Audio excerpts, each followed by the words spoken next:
खुशामदीद, आदाब, good morning आप सबको हमारी तरफ से। वो प्रोग्राम आप देख रहे हैं जिस वक्त सलाम जे के। मैं हूं आपका मेजबान इशफाक गौहर। हस्बे वादा आपके सामने सुबह 8:35 पर आते हैं और कोशिश करते हैं कि आपको बाखबर करें न सिर्फ जम्मू कश्मीर के मौजूदा हालात वाक़ात से, बल्कि मुल्क के अंदर और बैनुल अक़वामी सतह पर क्या कुछ चल रहा है उससे बाखबर कराने की आपको कोशिश करते हैं। टीवी पर आप हमें इस वक्त देख रहे हैं तो याद रखिएगा आप हमारी सोशल मीडिया साइट फेसबुक पर लाइव नशरियात में ज्वाइन कर सकते हैं। ट्विटर, इंस्टाग्राम और कू पर आप वक्फे से अब खबरें देख रहे हैं और आप हमारी ऑफिशियल वेबसाइट www.gulistannews.in पर जरूर आइएगा, जहां पर 3 जुबानों में आपको खबर देखने को, पढ़ने को मिल सकती है और लाइव ट्रांसमिशन भी आप देख सकते हैं। सोशल मीडिया का वो जरिया है जहां से आप और हमारा राब्ता और मजबूत होगा। प्रोग्राम और प्रोग्राम के बाहर भी अगर आप कोई बात रखना चाहते हैं तो जरूर सोशल मीडिया के इनबॉक्स में आकर आप मैसेज करें। जो बात आप कहते हैं उसे दिल से लिया जाता है, माना जाता है, एहतराम किया जाता है और यही वजह है कि अक्सर बेशतर आप प्रोग्रामों में तब्दीलियां भी देखते हैं और वो तब्दीलियां और वो सारी चीजें हैं, दरअसल वो सब कुछ आपकी आराओं के मुताबिक होता है।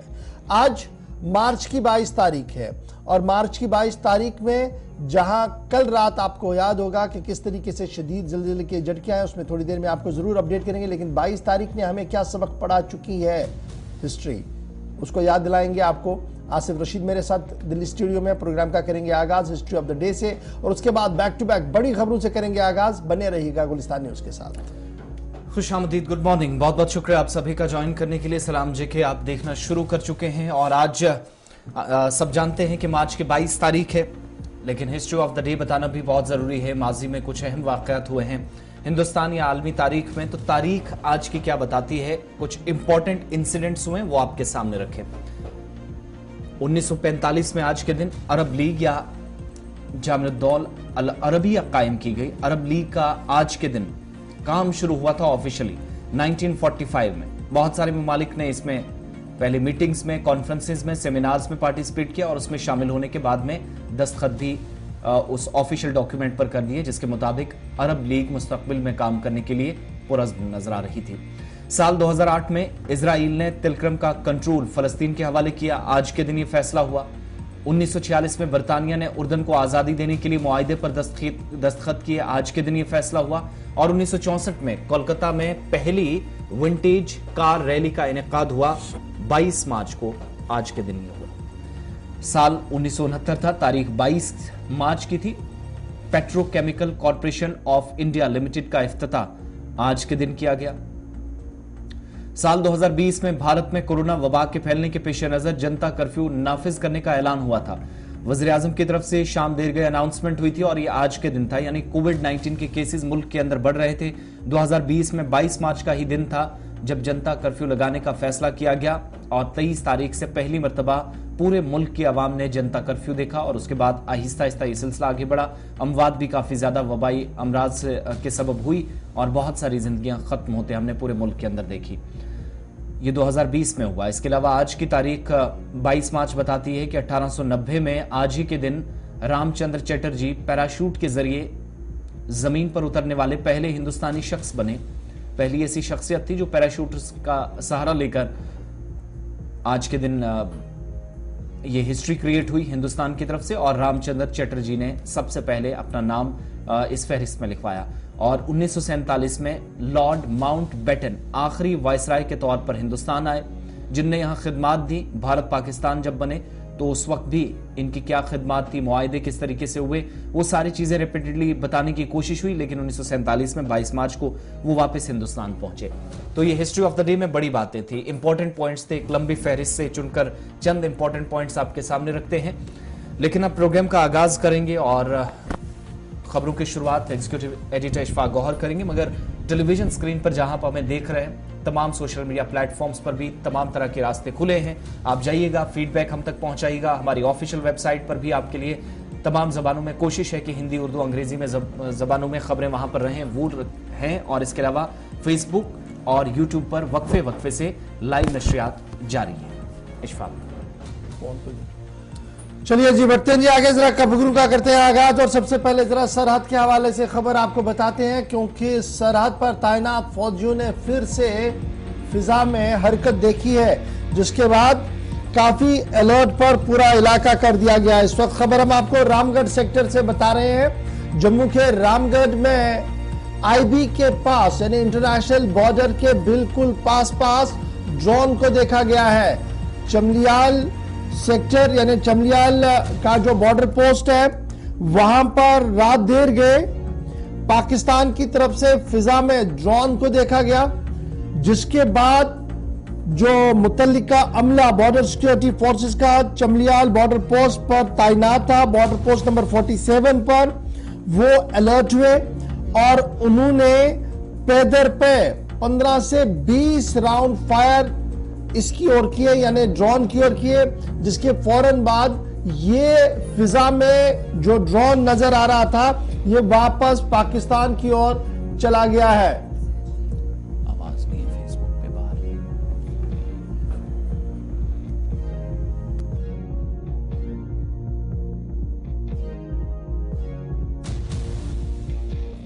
कश्मीर बड़ी खबर हम आपको बता रहे हैं जो इस वक्त सामने आ रही है कि पाकिस्तान के लाइन इंटरनेशनल बॉर्डर के पास यानी जम्मू के इलाके में रामगढ़ सेक्टर के अंदर इस वक्त की अहम और बड़ी खबर हम आपको बता रहे हैं, जहां पर इंटरनेशनल बॉर्डर के पास बॉर्डर सिक्योरिटी फोर्सेस के जवान जो तैनात थे रामगढ़ सेक्टर के अंदर चमलियाल बॉर्डर पोस्ट नंबर 47 पर 148 बटालियन बीएसएफ ने ड्रोन देखा है रात देर गए, जिसके बाद तकरीबन 15 से 20 राउंड फायर किए गए हैं और तुरंत वापस ये चला गया है ड्रोन। लेकिन इस पूरे इलाके के अंदर सिक्योरिटी को टाइट कर दिया गया है और लगातार रात देर गए से ही आसपास के इलाके के अंदर तलाशी कार्रवाइयां भी चल रही है। आपको याद होगा जब भी इस तरीके की कार्रवाइयां हुई है ड्रोन को देखा गया है या तो हथियार गिरा है या मंशियात का कारोबार में ये ड्रोन इस्तेमाल हुए हैं। अभी क्या कुछ ग्राउंड जीरो की कहानी है, सीधे ऋषि खजूरिया के पास चलेंगे।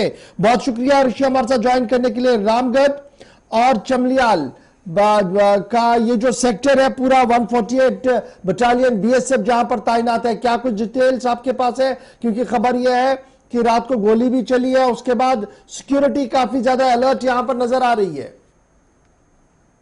देखिए गौर साहब, आपको बता दें कि अगर रामगढ़ सेक्टर की बात करें तो ये अंतर्राष्ट्रीय सीमा का इलाका है और यहीं पर बाबा चामलियाल जी की जो देवस्थान है, दरगाह है, वहां पर स्थित है। और इसी बीओपी बाबा चामलियाल जी की बात तो यहाँ पर देर रात को संदिग्ध ड्रोन मूवमेंट जो वो रिपोर्ट हुई है, उसके बाद जब बीएसएफ के जवानों ने देखा तो उसके ऊपर 15 से 20 राउंड फायर भी किए और वो ड्रोन जो वो वापस पाकिस्तानी टेरिटरी में जो वो चला जाता है। लेकिन कहीं ना कहीं इससे आप जो वो इनकार भी नहीं कर सकते, क्योंकि इससे पहले भी लगातार सरहदी इलाकों की बात करें, अंतर्राष्ट्रीय सीमा के इलाकों की बात करें तो यहाँ पर ड्रोन मूवमेंट कई बार रिपोर्ट हुई है और ड्रोन के माध्यम से कई बार हथियारों की खेप आई है, नशे की खेप आई है। उसी को लेकर कहीं ना कहीं ये जो मूवमेंट है ऐसा हो सकता है कि ये हुई होगी, लेकिन अभी तक बीएसएफ की तरफ से भी कोई इसमें जो स्टेटमेंट है वो नहीं आया है। क्या कुछ बीएसएफ इसके ऊपर जो वो विस्तार से ब्रीफ मीडिया को करती है उसको लेकर इंतजार करना होगा। लेकिन ये लगभग 2:30 से 2:45 बजे के बीच में जो है रात देर ये जो ड्रोन मूवमेंट है, संदिग्ध ड्रोन मूवमेंट, ये बीओपी बाबा चामलियाल पर देखी गई है। उसके बाद ये ड्रोन जो वापस चला जाता है, तो कहीं ना कहीं इसको लेकर हमें इंतजार करना होगा कि बीएसएफ क्या कुछ इसमें अपनी जो पुष्टि है वो करती है। लेकिन इन इलाकों की बात करें तो यहां पर पहले भी इस तरह के जो मामले हैं ड्रोन की संदिग्ध मूवमेंट के वो नोट हुए हैं। और न सिर्फ अंतर्राष्ट्रीय सीमा के इलाके बल्कि ये जो ड्रोन है ये शहरी इलाकों तक जो वो एंटर किए है। और जब इसके ऊपर कार्रवाई की जाती है तो हमने कई बार देखा कि रिकवरी बड़े लेवल पर हुई है, चाहे हम उसमें कैश की रिकवरी की बात कर ले, हथियारों की बात कर ले या फिर ड्रग्स की बात कर ले। तो ये खबर आ रही है कि इस इलाके के अंदर जहां कल ये रात को इंसिडेंट हुआ था 15 से 20 राउंड फायर चलाने की भी खबर सामने आई है। अब खबर यह भी है कि इस पूरे सेक्टर के अंदर चमलियाल के आसपास के सेक्टर के अंदर सिक्योरिटी को टाइट कर दिया गया है, तलाशी हो रही है और बीएसएफ के साथ साथ लोकल पुलिस भी काफी ज्यादा एक्टिव नजर आ रही है। देखिए बिल्कुल इस इलाके को पूरी तरह से सैनिटाइज किया जा रहा है, खासतौर पर अगर इसमें एसओजी की बात करें, क्योंकि कहीं ना कहीं संवेदनशील इलाका है और यहाँ पर जिस तरह से पूरा इलाका अब जो खंगाला जा रहा है कि कहीं कोई ड्रोन की ड्रॉपिंग तो नहीं हुई है, यानी ड्रोन ड्रॉपिंग की पॉसिबिलिटीज बढ़ जाती है। उसी को लेकर ये पूरा इलाका जो वो इस समय तलाशा जा रहा है, सैनिटाइज किया जा रहा है। क्या कुछ इसमें और चीजें सामने आएंगी इसको लेकर इंतजार करना होगा। लेकिन अभी भी बताया जा रहा है कि सिक्योरिटी कवर यहाँ पर जो वो पुख्ता किया गया है। बॉर्डर पर जो पेट्रोलिंग बीएसएफ कर रही है उसे लगातार पहले ही बढ़ा दिया गया था, लेकिन अब ये जो नया मामला सामने आया, तो इससे कहीं ना कहीं सिक्योरिटी में और ज्यादा जो वो सख्ती बरतने की जरूरत है। बहुत शुक्रिया ऋषि खजूरिया हमारे साथ ज्वाइन करने के लिए, डिटेल्स बताने के लिए कि चमरियाल सेक्टर यानी रामगढ़ के आसपास के इलाके के अंदर ड्रोन नजर आया था, जिसके बाद 15 से 20 राउंड फायर किए गए हैं। हमारा जराया के मुताबिक रात देर गए से ही बीएसएफ जम्मू कश्मीर पुलिस के स्पेशल ऑपरेशन ग्रुप के जवान इस पूरे इलाके के अंदर काफी ज्यादा एक्टिव नजर आ रहे थे और सर्च ऑपरेशन रात देर गए शुरू कर दिया गया था। फिलहाल बढ़ते हैं जी आगे, बात करते हैं उस तबाहकुन जलजले की जिसने कल रात सबकी नींदें उड़ा ली। अफगानिस्तान समेत दुनिया भर के कई मुल्कों के अंदर जलजले के झटके महसूस किए गए हैं रात देर गए, और इन जलजले के झटकों में अब तक मरने वालों की तादाद जो है वो लगभग 11 के आसपास चली गई है। रिक्टर पैमाने पर इस जलजले की शिद्दत जहां 6.9 तक भी बताई गई, वहीं पर जो भारत की तरफ से जारी किया गया जो सिस्मिक जोन्स की डिटेल्स देते हैं उनके मुताबिक जनाब रेक्टर पैमाने पर 6.6 इसको रिकॉर्ड किया गया था। और ये जब ये जलजला आया था तो जम्मू कश्मीर के लगभग सभी अजला के अंदर जबरदस्त जलजले के झटके देखने को मिले।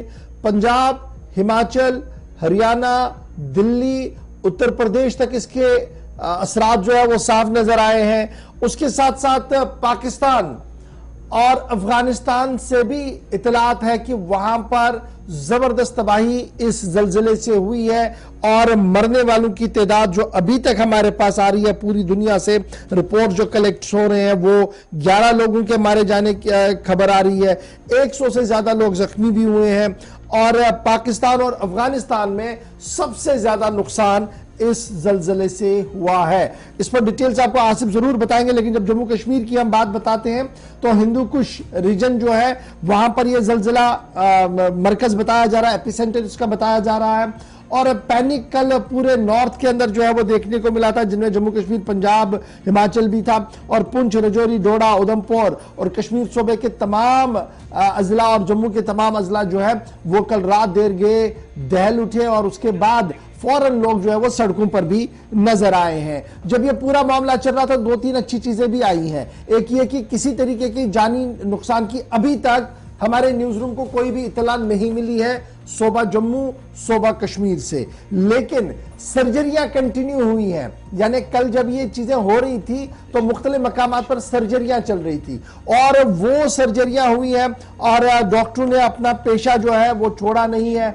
और कई वीडियोस कल से वायरल है कि सहाफी स्टूडियोज में थे, वो चीजें भी जनाब आपके ये टीवी पर देख रहे हैं कि किस तरीके से सूबा कश्मीर के अंदर सर्जरी हो रही थी, साउथ कश्मीर के अंदर, और जहां एक तरफ से जलजले के झटके महसूस किए गए वहीं दूसरी तरफ से सर्जरी को कंटिन्यू किया गया क्योंकि जच्चा और बच्चगी का मामला था। बिजबेहरा, अनंतनाग की ये तस्वीरें आपके सामने है जी। इंडियन मेट्रोलॉजिकल डिपार्टमेंट का मानना है कि जनाब चूंकि ऑलरेडी हम सिस्मिक जोन के अंदर है, जम्मू कश्मीर का अक्सर इलाका 4 और 5 के इस दायरे में आता है, इसलिए इस तरीके से अलर्ट पर हमेशा हमने रहना है। और एदाद शुमार जो दिए गए हैं जी 2 साल के दौरान, साल 2022 और 2023 के दरमियान, वो ये है कि कम से कम 17 बार आज तक जलजले के झटके महसूस किए गए हैं, जिनमें 4.0 तक ये मामला जो है वो रिकॉर्ड किया गया है। सीधे जरा पहले जम्मू कश्मीर की सूरत हाल के हवाले से एक एक करके अपने नुमाइंदों के पास चलेंगे। सलीम वानी हमारे साथ है, जमशीद हमारे साथ है,